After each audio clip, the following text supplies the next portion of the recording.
Dr. James J.C. Cooley.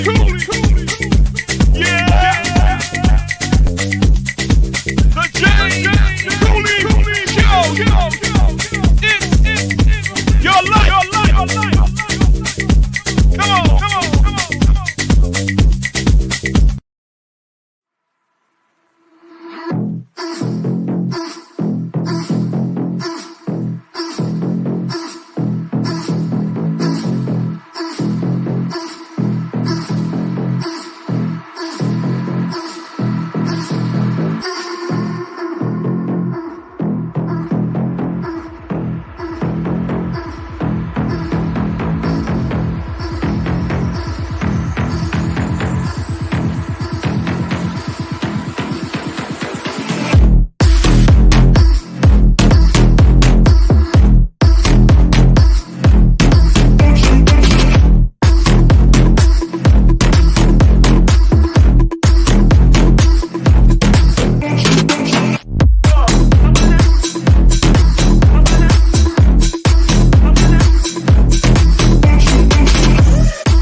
Hello, welcome to the James Cooley Show. I'm your host, Dr. James J.C. Cooley, and as you know, my beautiful co-host over there, Michelle Cooley.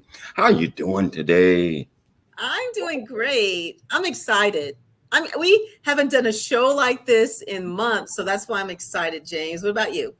Well, you know, I am overly excited because the last time we did a hot topic, I think it was 2.5 months ago, and hot topics always seem to bring the best out of everyone because it's opinionated. No one has the right answers. I mean, in that you have your own opinion.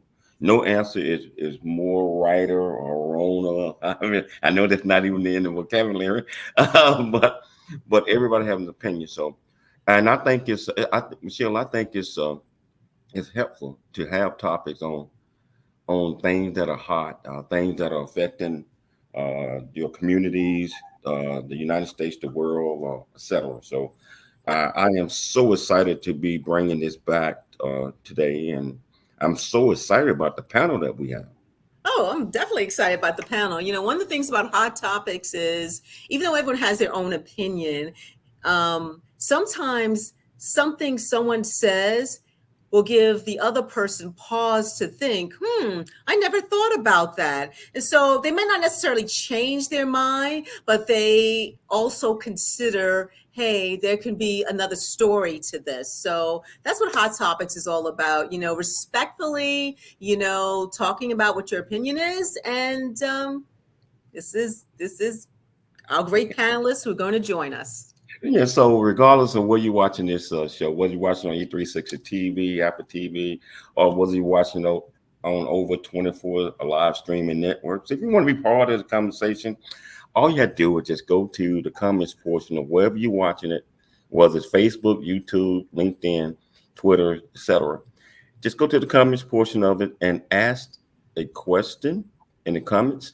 I will make sure I put it on the screen. I will make sure that this great panel sees what you're asking, and I can almost guarantee you will get a response. So, Michelle, I want to get this show started. First of all, can you tell our viewers the title of the show, the purpose of the show, and introduce this magnificent panel? Yes, the title of the show today is August 2022 Hot Topics. And we're going to discuss the hot topics for this month, which are the overturning of Roe versus Wade, school shooting epidemic in America, and Texas Governor Greg Abbot sending illegal immigrants to New York City and Washington, D.C. And let me introduce the panel. So we're getting to know the opinions of our fellow panelists, which include financial consultant and owner of Goldsmith Financial, Joshua Goldsmith, entrepreneur and inventor of the Smarter Hook, Yvette Leslie, cognitive behavior coach and keynote speaker, Dr. Michael Mantell, and retired Lieutenant Colonel Kenneth E. Musson, United States Air Force, to the show. Welcome, everybody. Great to be here. Thank you. Okay, so hey, I tell you, we're going to do this a little bit differently because we're going to try to save as much time as possible. I know that we went around and introduced each other to ourselves. Everybody take 40 seconds and let's tell our viewers who you are. Now, let's start with you, Dr. Mantell. Well, as I said when we were chatting before, first of all, I've been on the show before. It's a pleasure and honor to be back with both of you, all of you. I am someone who has spent 50 years or so teaching people how to live without disturbing themselves, how to live unupset. I've been married for over 50 years. We have 2 sons, 6 grandchildren, wonderful family, and life is good. What about you, Yvette? Well, I happen to be the inventor of the Smarter Hook, so that's where my business lies. I'm actually located in over 400 different stores. It's a hook that you can use in many different ways based on your lifestyle. It's a lot of fun to use that hook. I too have been on the Hot Topics before, although it's been a while. I'm the mother, I'm a mom, a wife, and a mom dog. So I truly have a full life. What about you, Ken? My name is Ken Martha. I'm a retired Air Force Lieutenant Colonel. I've also been a private investigator for many, many decades. I have a lot of experience in intel. Are you having trouble, Michelle? Oh, no, I just hear a beeping noise, but that's okay. Yeah, and I can't hear it, so I don't know how to cure it. But I've been in the intelligence business for a long time. I've also done criminal defense work. And I have a huge family that's very, very diverse. Wow. Joshua Goldsmith. Yes, hi. I have my company, Goldsmith Financial, now for 10 years that I've been on my own as an independent, helping people reach their retirement goals. I built my business as the smartphone was taken over. So just before that, so I didn't, I went door to door. So I was able to talk to people in person in San Diego, probably knocked on maybe 25,000 doors to meet people and get the word out that I was here for them. And have a daughter who's 22, just turned 22 years old and just graduated from MIT. Very, very proud of her. She just started her first job a couple weeks ago. And I just got married in February. So things are rolling on this year as on a positive note, and I'm happy to be here. And Michelle Cooley. Michelle Cooley, co-host of the James Cooley Show, It's Your Life. I'm also the executive producer. I also work in corporate America. I've been working in corporate America for over 20 plus years. I am a mom dog too, to Bella, and family and friends, and my faith is really important to me. So happy to be here. Happy to do the show. And as you know, I'm James Cooley, the founding creator of the Options, Opportunity / the Choice program, the J.C. Cooley Foundation. And our purpose is to try to lay a foundation that's so big and strong enough to help formulate our youth and young adults to give them the necessary skill sets and ability to be our future leaders of tomorrow. So I tell you, Michelle, I'm ready to get this started. I'm going to turn the narrating portion of it over to you. You got it? Yes. First topic, the overturning of Roe versus Wade. In a historic and far-reaching decision, the United States Supreme Court officially reversed Roe versus Wade on June 24, 2022, declaring that the constitutional right to abortion, upheld for nearly a half century, no longer exists. Writing for the court majority, Justice Samuel Alito said that the 1973 Roe ruling and repeated subsequent high court decisions reaffirming Roe must be overruled because they were egregiously wrong, the arguments exceptionally weak, and so damaging that they amounted to an abuse of judicial authority. Okay, the first question is, panelists, what is your reaction on the reversal of and the overturning of Roe versus Wade? And in your opinion, why is this being overturned now after almost 50 years? We'll start with you, Yvette. Okay, so when I first heard that it had been done, my initial reaction was, you know, the emoji where you have the hands on your face and your mouth wide open. That was me. I found it to be absolutely incredible that after 50 years, someone basically injected their opinion on Roe v. Wade. I think that by turning back Roe v. Wade, basically they've turned back rights for women more than just 50 years, because Roe v. Wade was argued for longer than just the 50 years that it had been passed. So I'm stunned still. What are your thoughts? What are your thoughts, Ken? Say it again. Ken, what are your thoughts about the overturning of Roe versus Wade? I can remember when they made the first decision in 1973, and I was uncomfortable at that time just constitutionally. I'm okay with the recent court decision, and I think abortion rightfully belongs at the state level. Now, having said that, there are so many things going on from state to state. I'm not exactly sure where it's all going to wind up, but I'm okay with it. In California, for example, is abortion unlimited and paid for by the state. Okay. Dr. Mantell, what are your thoughts? Well, I share Yvette's horror face. You know, there's that painting of that guy looking horrified. And when I heard about this, I thought, my goodness, what is this about? As Ken said, abortion became legal in 1973, I think it was, guaranteed the federal right to an abortion. And it was affirmed again in, I think, 2016, when it ruled Whole Women's Health versus Hellerstedt, that states cannot enact abortion restrictions that impose an undue burden on the procedure. Let's face it, more than 60% of adults in America today believe that abortion should be legal in all or most cases. And I believe when you start making these kinds of decisions, you're stepping into territory that can impact people's emotional well-being, something that I've devoted my life to taking care of. And that's the concern that I have. What's the emotional impact on this? I know faith, religion, everything steps into this, but I know from working in the area of surrogacy, for example, for many years, that abortion has ramifications and implications that I don't think this decision really has drilled down to.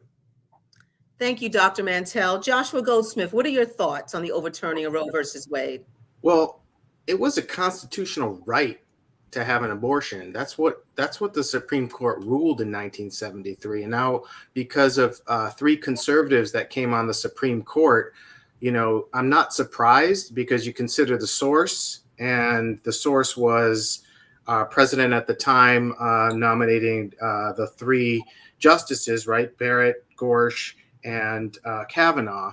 And I say perjury, because they're borderline perjuring when they were interviewed under oath, and they said that they were not going to change. It's considered settled precedent. and then all of a sudden, they get in there and they do the opposite. There could be a technicality, where they perjured themselves. So I'm very much for a woman's right to choose. It's her body. Thank you, Joshua. James, Dr. Cooley. Well, I kind of got mixed feelings on both sides. However, I believe that a woman should have the right to choose. It's her body, and no one should be able to make that decision for her.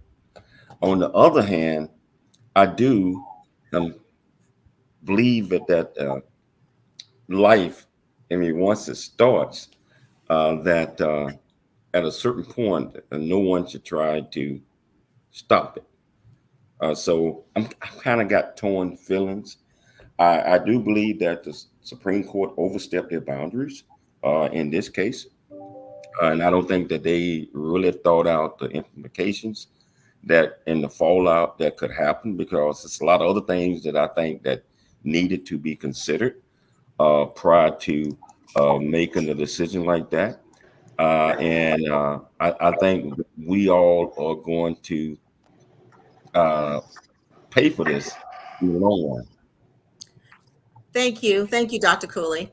Next question. The Supreme Court is leaving it up to the states to decide how to regulate or outlaw abortion.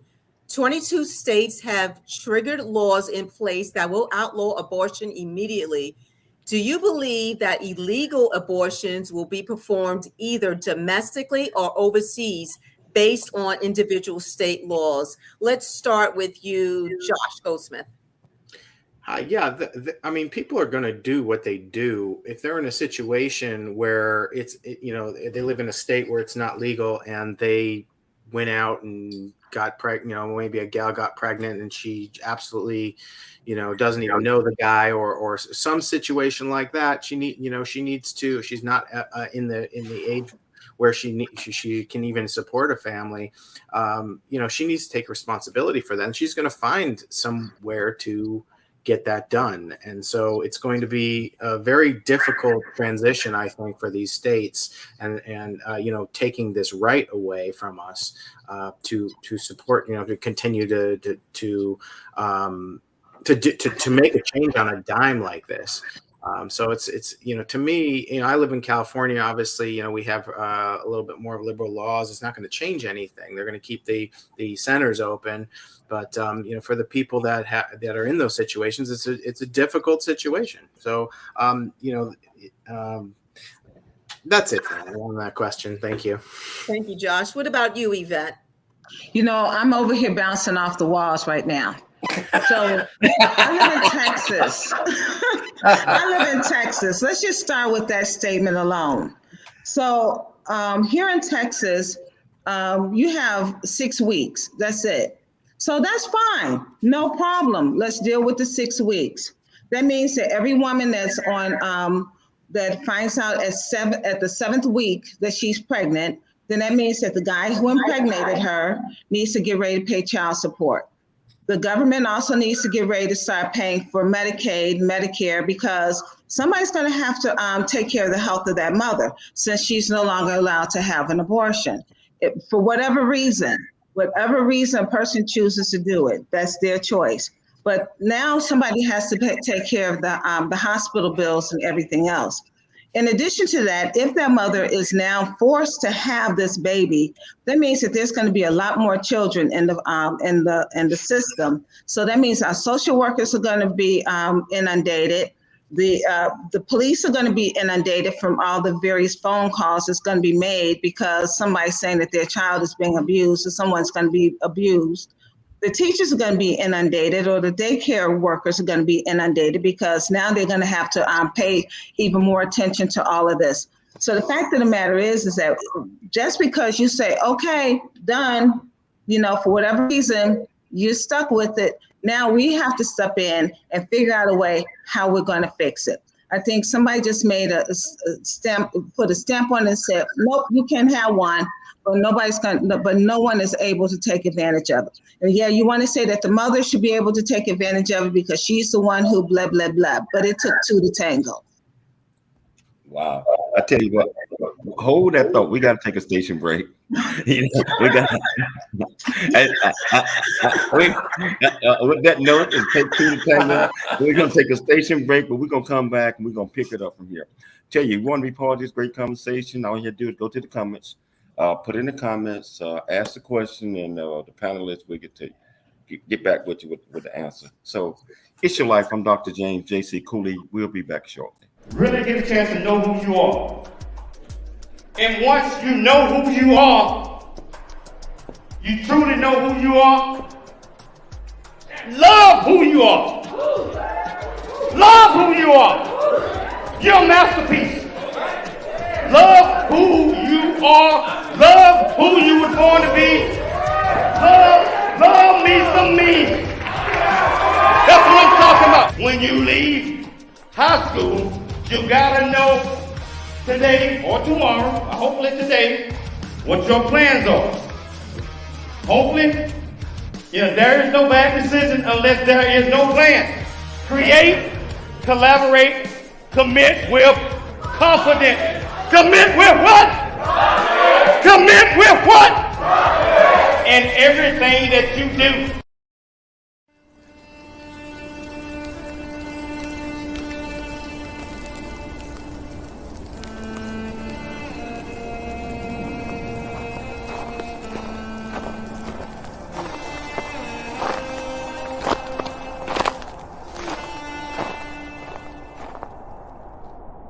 Hello.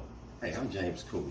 I am the founder and CEO of the J.C. Cooley Foundation, Options, Opportunities, / the Choice Program.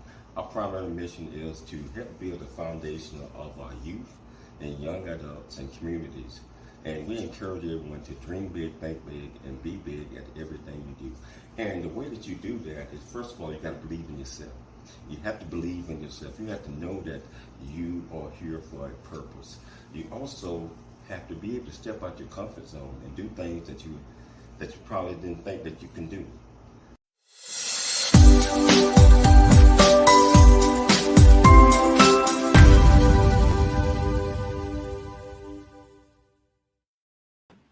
Hello, welcome back to the James Cooley Show. It's your life, and I tell you, this is so much fun, so informative already, and we just started.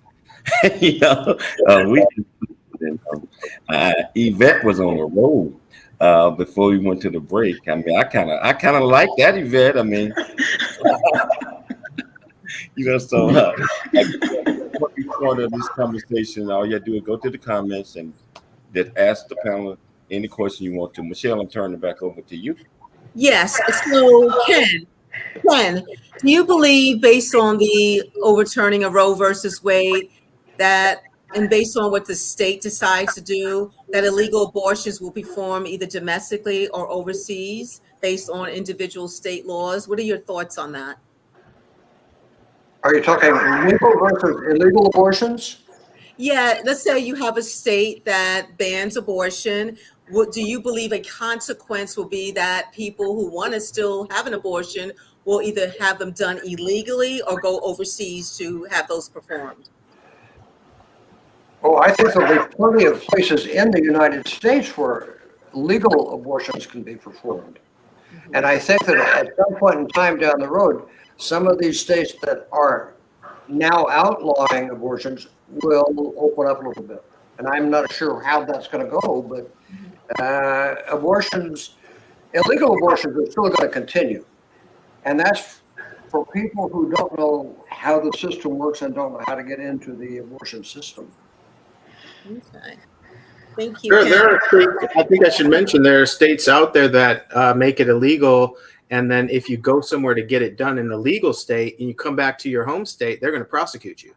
That's actually the state of Texas. Absolutely. Okay. So that's the problem too. Yes. Dr. Mantel, what are your thoughts on this about, states, if they ban abortions, do you believe that illegal abortions will be performed, or that, they'll go to other states where it's allowed, or maybe go overseas? Well, I'll answer it this way. Let's put on some common sense here. I was on the Oprah show years ago, And we're talking about why is there racism in America. And I pointed to the fact that we don't follow the 10 commandments. If we don't follow the 10 commandments, tell me one law in our country people do follow. Are you kidding me? Because we, quote, ban abortions, we make abortions illegal, people are not going to have them? Let's get serious. Of course they're going to have them. Gallup did a study in May and found that just shy of 50% of Americans believe that abortion is morally acceptable. They're not going to be satisfied with saying, well, you can't have an abortion here. We're told we can't do a lot of things. We can't speed. We can't murder. We can't kill. We can't use illegal drugs. We still do. Now, I'm convinced abortion will continue. Thank you, Dr. Mantell. And James, what are your thoughts on that question? Well, of course, people are people. They're human. And I do believe that sometimes we make mistakes or make mistakes or think about things after the fact. People are going to go wherever they have to go and get whatever the problem taken care of if they perceive that to be a problem. It's not going to stop, which Dr. Mantell said, just because you said it's illegal. You have to look at the whole overall picture. That's why I was saying that I don't think the Supreme Court even thought this out that much. If they did, they just didn't care.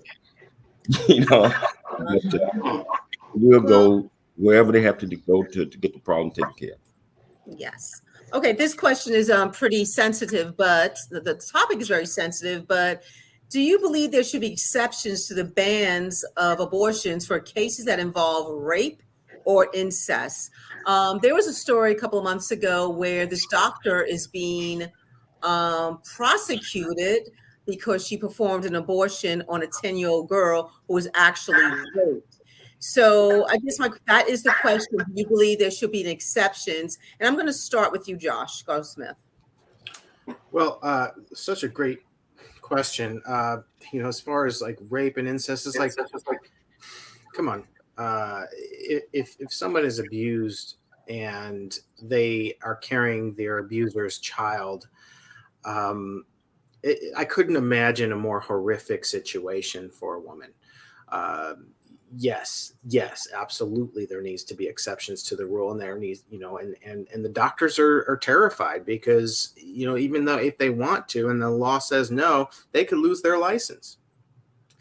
So, how do you put a stop to that? It's like the pro-choice versus pro-life, which is such a huge misnomer. It's like the pro-life people think, on the far end of it, that there's that the pro-choice people are baby killers, and it's nothing of the sort. It's just like, I'm for after a certain number of weeks. There can't be abortions for 8.5 months, etc. But it's a difficult situation when there's abuse involved, and there needs to be exceptions. What about you, Ken? What are your thoughts on that? I don't have problems at all with exceptions, but the thought comes to my mind that so far we've discussed either or. You either have the baby or you have an abortion. And to me, there's another middle part of this, that's the educational programs that will keep a pregnancy from occurring or terminating it early on by the use of a pill. And I think that needs to be discussed as well at some point. Good comment. What about you, Dr. Mantell? Yeah, I believe there's no question in my mind that most of the laws that we have some kind of understanding, some kind of compassion, built into the application of that law. a jury sits and hopefully with some kind of compassion evaluates the application of that law. So I absolutely firmly believe that there would wisely be appropriate exceptions if this law is going to continue. Thank you. Yvette? Yes, there should definitely be exceptions. The challenge that we have, though, is that some of the very states that have banned abortion have also banned the use of the morning after pill, as well as education. They teach abstinence instead of education. So it's great to come up with our exceptions. However, we have to look at the whole picture and see that we also have states who do, in fact, ban the very methods that could help to keep the pregnancies from happening. Thank you. Dr. Cooley? Absolutely. There have to be exceptions because, I mean, I just like you mentioned, the 10-year-old girl, I just can't even imagine something like that girl going through having a baby, and she is a baby. And there have to be exceptions to the rules on anything that you do. And I think all of those things need to be considered, even at the state level where it's at right now. That's where the Supreme Court put it. The state level need to take in considerations and that one shoe don't fit all. And we have to look at situation by situation, if that's what the rules are. Thank you. Okay, last question. This is kind of like a combination of two questions. Based on the Supreme Court's decision, what does this mean for their credibility? And do you think they will even go as far as other rights, such as interracial marriages or same-sex marriages? I'm going to start with you, Dr. Mantell. The answer is, wait, just tell me that question again. Just frame that question again. I start to answer a question. Okay, so it's a combination. So based on the Supreme Court's decision, what does this mean? What do you believe this means for their credibility? Right. And do you believe they will go as far as to take away other rights, such as same-sex marriages or maybe interracial marriages? Yeah. As far as the credibility, let's keep in mind that 61%, the majority of Americans believe that abortion should be legal in most or all cases.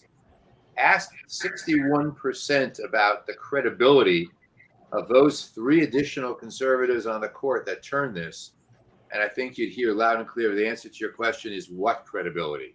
Do I think they're going to continue to look for other rights to take away? Yeah, I do believe that they will. I do believe it. And this gets into politics. We have all said it. They didn't think this through. It was purely a political move. We're in power. Let's take something. This was a grand thing to take. Of course, they're going to continue. Okay, James.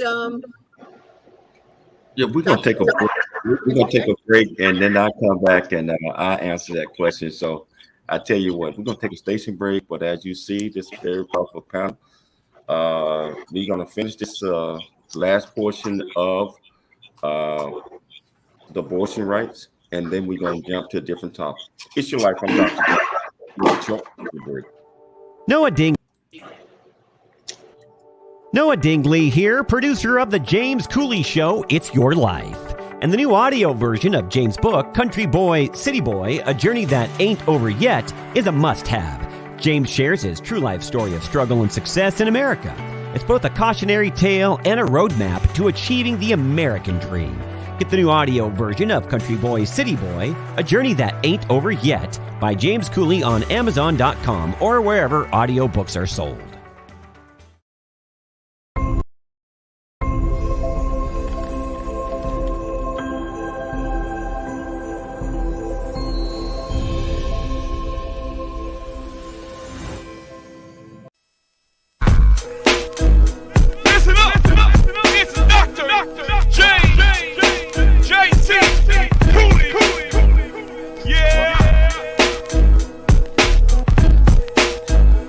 It's the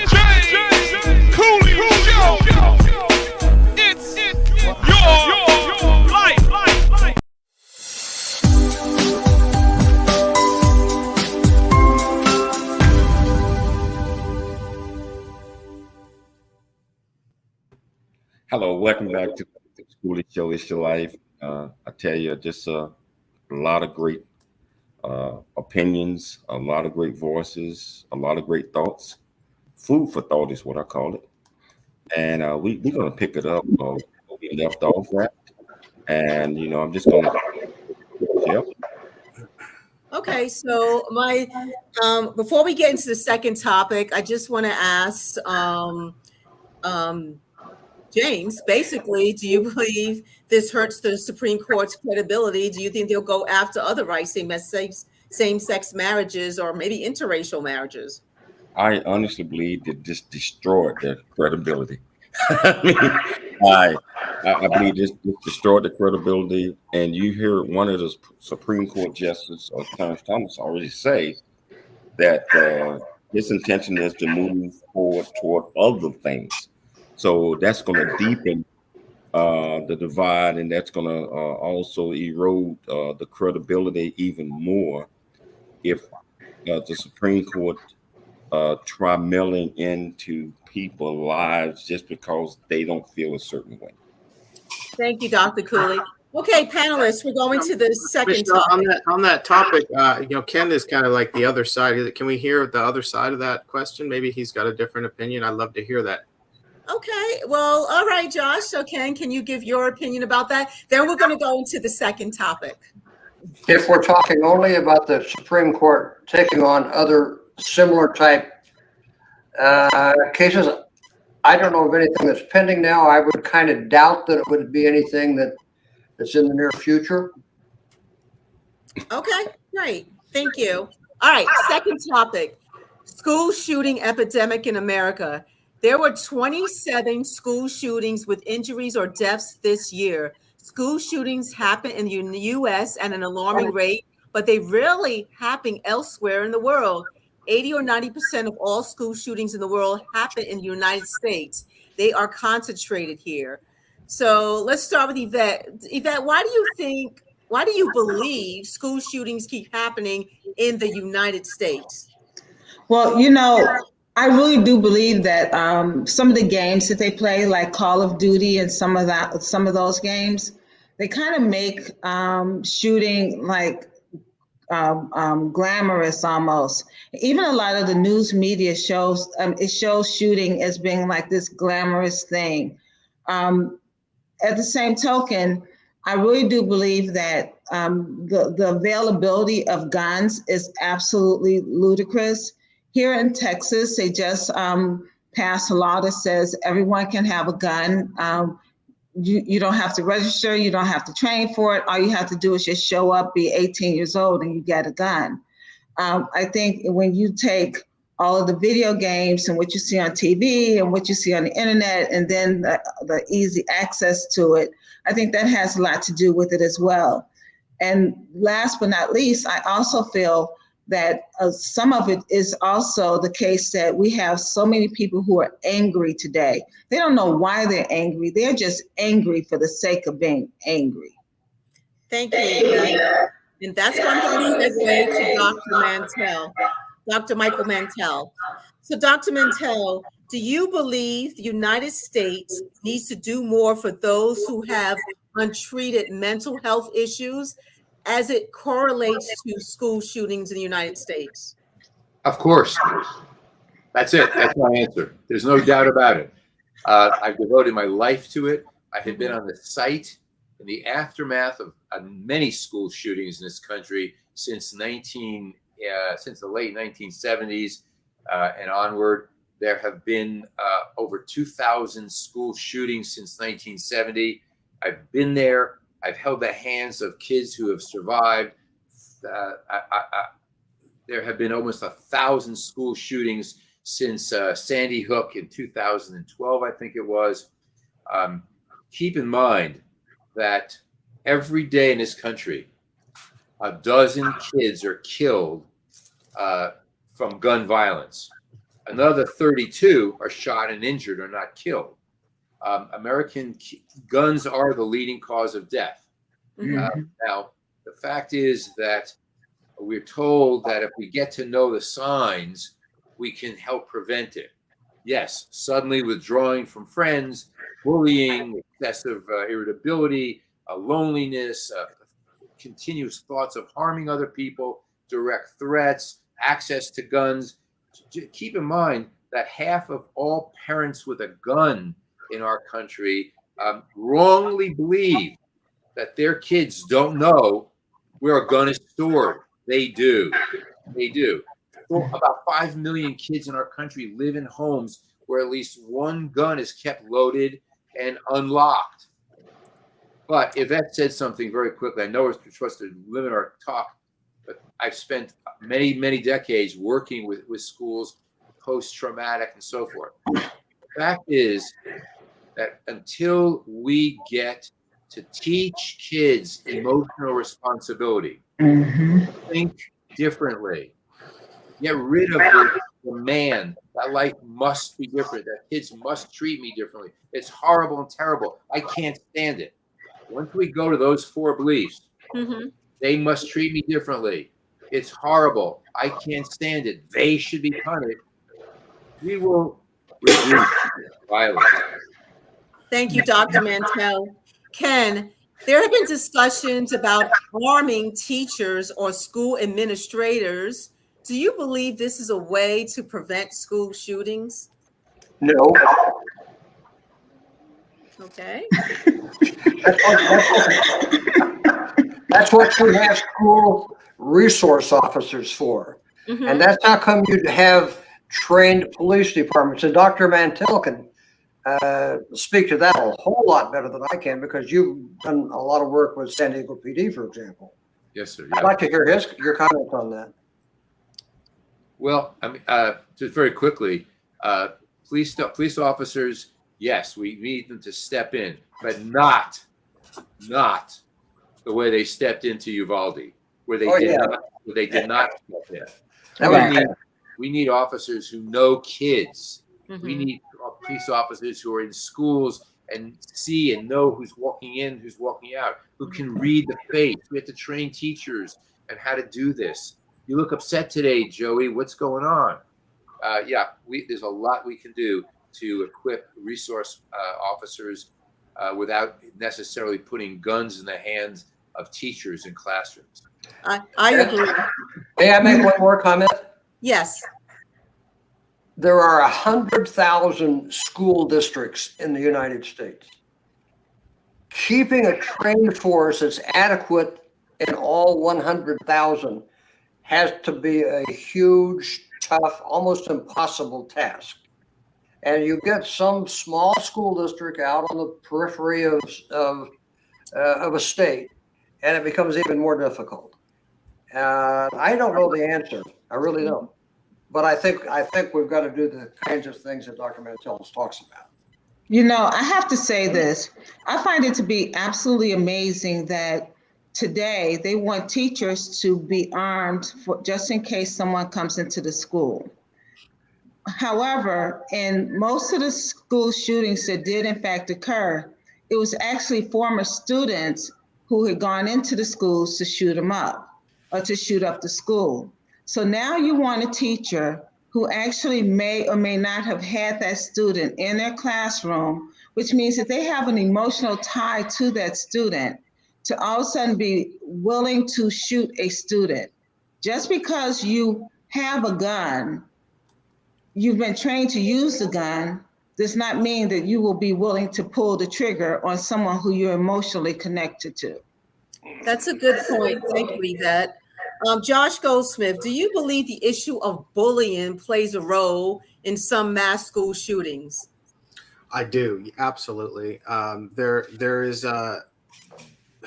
there's a lot of isolationism that's going on in schools. I remember when I was going to school, and I came out with a positive experience overall. I remember how lonely it was internally, how trying to connect. The guidance counselors are not doing their job, or maybe the requirements to become one are so low that they don't even know how to do their job. But there needs to be more of an integrative experience where, people aren't, kind of off on their own in these public schools. Maybe, these cliques need to be disbanded. There's a huge technology boom that we've been going through with these smartphones. Okay, maybe part of the answer is to take away these smartphones until you get 18, until you become 18. Maybe make them illegal. It's making us more, as much as it's bringing people together from different parts of the world and the country, it's also doing the exact opposite to people that are right next to us and in our immediate environment. And I think there should be some more thought that goes into this whole process of schooling and mass shootings. The bullies are contributing. I know you want to take a break. I know you want to take a break real quick, but let me just add to this. The problem is not the problem. Bullying, being teased, being left out, being ignored, that's not the problem. The problem is the way we think about being bullied, being teased, being ignored. I was called pizza face when I was a kid in school. I was never picked for the team. The thought of killing somebody because we need psychological education from kindergarten on. Let's stop with algebra. More good will come to our society with teaching kids to think well than worrying about algebra that they can do on a cell phone somewhere. Okay, I'm done. Wow, we're gonna have to take a station break. But when we come back, we're gonna go to our another topic. So I tell you, so we're gonna talk about integration and busing. So we're gonna talk about that as soon as we get back from the break. It's Your Life. I'm Dr. James J.C. Cooley. We'll be back shortly after the break.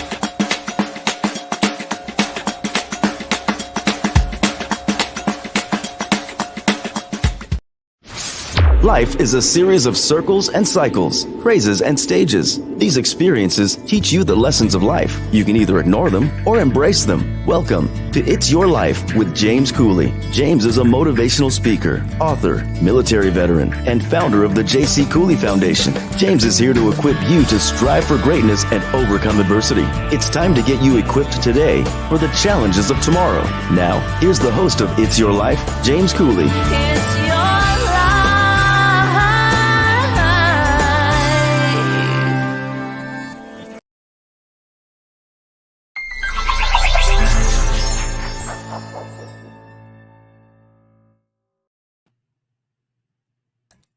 Hello, welcome back to the James Cooley Show. It's Your Life. I tell you, this is so intriguing. It's so informative.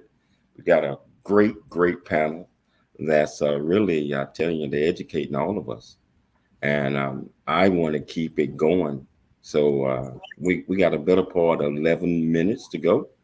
And I know Michelle is excited about talking about this next topic. So you got it, Michelle? Yes. Topic 3, Texas Governor Greg Abbot sending illegal immigrants to Washington, D.C. and New York City. Texas Governor Abbott pledges to keep sending illegal immigrants to New York City, D.C. despite mayor's outrage. Abbott also said the moves were necessary to highlight the impact of the border crisis, where there have been more than 2 million migrant encounters this fiscal year alone to the rest of the country.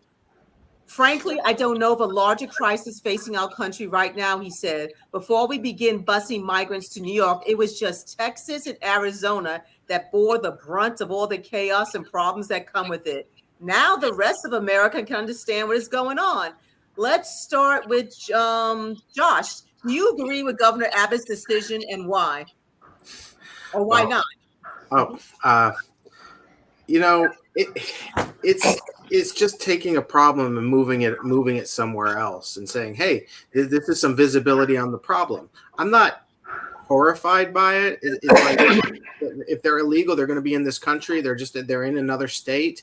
Mm-hmm. It's like, okay, well, now New Yorkers got to deal with it, and maybe they bring some awareness on what's going on to the situation. So I'm not I'm kind of okay with it, but it's not addressing the actual issues. Like there are illegal immigrants going on. This is the immigration problem. So we have to address the larger issue here. And if it brings awareness to the problem, I'm kind of okay with it. Thank you, Josh. Ken, do you believe this may be a political stunt by the governor or spite due to some of the liberal states like New York City and DC criticizing the governor on how his state handles illegal immigrants? I think it's interesting to watch. But you got to remember, before the busing to New York and to DC, the federal government was busing and airlifting people all over the United States and dropping them off in the middle of the night in a whole variety of towns throughout the Midwest and even the West. And when that happened, it didn't get near the publicity that the immigrant drops have had in New York and in DC. I'm kind of like Joshua. I'm kind of watching it with a smile on my face because now all of a sudden New York is catching what the rest of the nation's already been going through. Okay. Dr. Mantell, do you believe, regardless of how you feel about the governor sending illegal immigrants to New York City and DC, doing this allows other states to truly understand the border crisis Texas and Arizona is going through? Not at all. I think that what the governors of Texas, Arizona, and so on may claim that they're addressing a migration crisis, they're actually creating a humanitarian crisis. The post-removal abandonment that's going on, it poses very profound physical and psychological hardships on migrants. The present policy is creating situations today similar to those that surrounded the Irish poor, for example, back in the 19th century. And as the pace of arrivals in New York, Washington exceeds the ability for these organizations to deal well with these people, the busing policy may undermine public support for asylum seekers, even in places inclined to be welcoming. So I think this is creating bigger problem than it's solving. Thank you, Dr. Mantell. Yvette, in your opinion, should the governor have just allocated illegal immigrants to other states instead of focusing on DC and New York City? Okay, I know you said we're keeping politics out of it.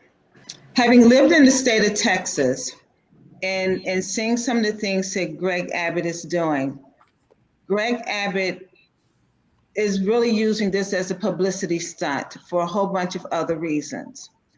Yes, he could have said, okay, instead of us shipping them off to New York and California, hey, states, what can we do in order to help these people come along? To become a legal immigrant here in the United States is really a difficult process, and it's actually designed to be difficult.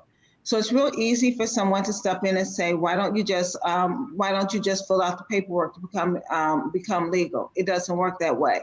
I do feel that he should have reached out to New Mexico, reached out to Oklahoma, Louisiana, some of the other states that has a lower population maybe, and said, hey, let's see what we can do about this. Thank you, Yvette. James, regardless of how many illegal immigrants are bused to other states, how do we really solve the border crisis, in your opinion? Well, I mean, I think we have to get back to the basics. And we have to have policy, rules and regulations. We have to have technology that are in place to help prevent the overflow of immigrations. And I think that it's going to take common sense from every part of government. I'm talking about local, state, and federal, to sit back and just work this out. Also, negotiations with the countries that many of these illegal immigrants are coming from. I believe that a combination of all of those things, and we all have to plan and work together. Now, also, I don't think it's right that Arizona and Texas just picked out those two particular one state and the DC to send people there. If you're going to do that, you need to spread the love. Send it out there. I mean, send it all over the country, not just those two particular states. And Yvette, I kind of agree with you. Living in Texas myself, we know that, and politics out here, but Greg Abbott is in a tough governor election year this year. And I believe a lot of it is trying to keep pressure off that. I'd like to just, can I just add one thing? The words we use are very, very important. They color our perceptions. So when we talk about busing migrants, it sounds like a lovely thing, but this is not busing migrants. He sent 7,000 migrants by bus, he says, to Washington since April, and another 1,000 or so to New York since August the 5th. This is not busing. This is migrant dumping. Migrant dumping. Expelling foreigners and subsequently abandoning them without consideration for their welfare or their humanity. It's long been a feature of American nativism. It's got to stop. I agree with you on that. A couple of things. I know I'm the moderator and I talked to the panelists and gave you all your opinions. So I'm going to give my opinion on all three topics combined. Let's start with this one, since we're finishing up with this one. I do agree that, and I'm from New York City, so I do agree that it is wrong to just basically, quote unquote, dump them there and kind of try to make a point. You can't do that. I mean, that could lead to other issues. It can lead maybe down the line, an increased homelessness issue. I mean, there's just so many issues that can happen with this. So I don't agree with that decision. Like James said, spread the love. The previous topic, school shootings, I do believe, we're in a mental health care crisis. And I don't believe that school administrators or teachers should be arming themselves to protect the school. The first topic, Roe versus Wade, I'm in the middle regarding that. I personally, rape or incest, I think there should be exceptions on that. What my moral compass says is that, we do need more healthcare or accessible places to give people the education, women the education, as well as men, on birth control. So these unwanted pregnancies will not happen. But I do believe, this is my opinion, don't jump down my throat, but I do believe there are women who have, and I know a lot of medical doctors who have had 8, 9, 10, even more abortions. I think that is just really bad behavior, let's just say. And even still your body, you're not being responsible. So I wanted to say that's irresponsible behavior. But that's my stance on it. Turn it back to Dr. Cooley. I tell you, I want to thank each and every one of you for taking time out your schedule to be on this panel. And I want to invite you guys back for future panels if you have time. We have to get back to doing this once a month again and not wait 3 months like we did this past time. So this has been such an interesting conversation, interesting topics. And I love each and every last one of you guys' opinion on how you address each topic. So I just want to say thank you. And again, each one of you all for coming. I'd like to thank my great co-host, Michelle Cooley. Most importantly, I'd like to thank my listener audience who tune in to the James Cooley Show daily. And I tell you what, as you know, my philosophy is always to dream big, think big, and be big. We'll be back tomorrow, same time, same place. It's your life. I'm Dr. James J.C. Cooley.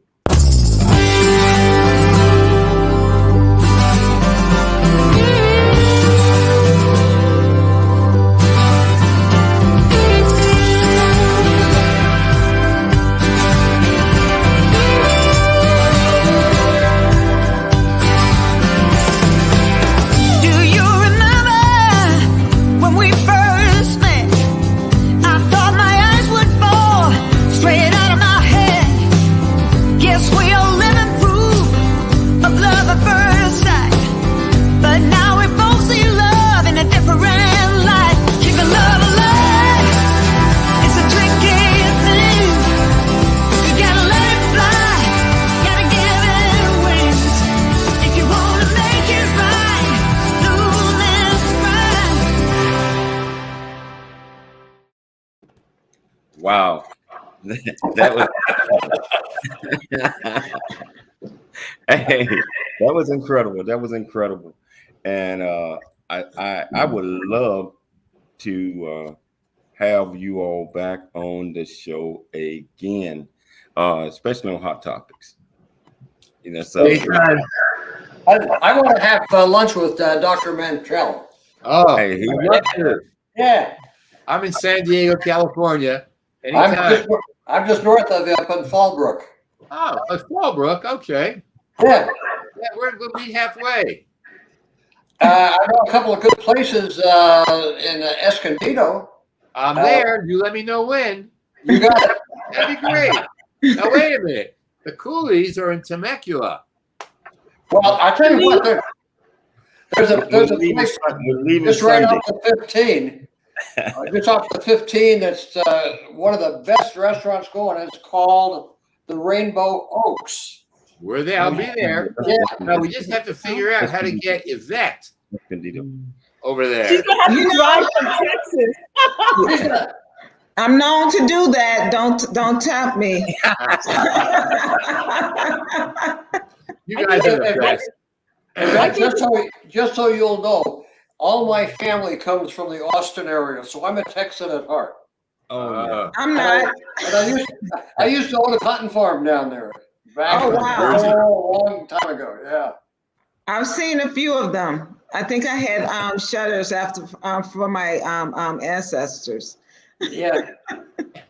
I'm sure that my ancestry's roots down there had slaves, because in the early years of my life, which would have been the 1930s, 1940s, there were still shanties that the black folks lived in.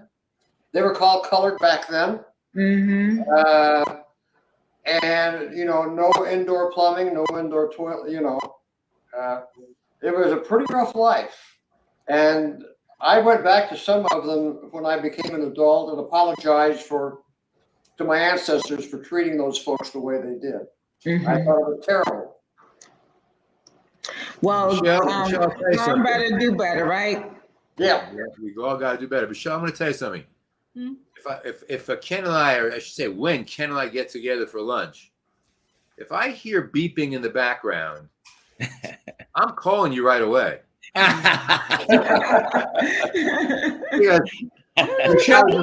guy was involved in security. He doesn't think that beeping is some kind of people listening in. I'm like, what is that beeping? You know what? I think you may have two microphones going, because you have your headset and then you may have your microphone on. I checked it. I've only got one going. Okay. But the one that's on the computer is going to correspond with the microphone that you have. Let me just shut one of them off. I'm going to switch cameras on you. You tell me if. Okay. Oh, that's better. I don't hear him now. I don't hear anything now. Hey, but Dr. Mantell, I think we all need to get together for lunch one day. Oh, I would love that. My wife keeps saying, we got to get together with these people because she hears me raving. And that restaurant he's talking about in Escondido, it is pretty good. Hey, have you guys heard the story? It happened in New York about the Uber driver running into a building and warning people and trying to get people out. He ran in to save them. Oh, okay. It's a friend of mine who actually will be on the show on Tuesday. Oh my goodness. Yeah, I'll send you a clip, like a YouTube clip of it. And it's like a human interest story. And he's been on CNN, Today Show, Fox News. Oh, really? Oh, yeah. I gotta watch this. And they're vetting him to be a guest on the Jennifer Hudson show sometime this. She's having a show sometime this fall, but it's a great human interest story. And what he did was, he was driving an Uber. He was driving the passenger to the airport, and he ran across this burning building. He stopped, ran in there, ran up the steps, just out of instinct, and he saved 2 lives. And that's one of Michelle's childhood. Oh my goodness! He's going to be on our show. You knew him from New York? Is that where you knew him from? Yeah, born and raised. Yeah, in Queens. Yeah. Oh, my son, one of our sons lives in Queens now. Oh, okay. In fact, when you're ready to do a grandchild's show, you mentioned Goldsmith. Okay, so our granddaughter just started FIT today, Fashion Institute of Technology. That's Like New York. the Harvard of fashion. And we have another grandson who's 21 who had a venture capitalist invest in him and said, drop out of college, man. You don't need it. And he's got a company now. Don't ask. We could all retire from him. We have a grandchild show. Anyway, we might, you know what? We're always looking for great shows. And absolutely. Well, listen, it was good to talk to you. We lost Ken. Excuse me. And will get in touch with me. We'll figure out a way. You guys can set it up. And I love the way you're sitting there, Michelle. Yvette, these are one of my favorite couples right here. Well, you know, James and I give each other a hard time on a very regular basis. Michelle and I are really good friends. We actually met here in Texas. And then when she married James, I went, why? No, I'm joking. You know I'm not going to send nothing on the air. And Dr. Mantell, Yvette took it a step further, arranged for me to see a cognitive behavior coach to figure out what was wrong with me. Well, 1:15, I have to see a young woman who's talking about divorce. Okay. So I'm going to have to get going. Hey, thanks so much, Dr. Mantell. I mean, it's always a pleasure. Always. Good. We'll see you next week, probably. Okay. You be well. Take care, folks. Thanks. Bye-bye, everyone. Okay, bye.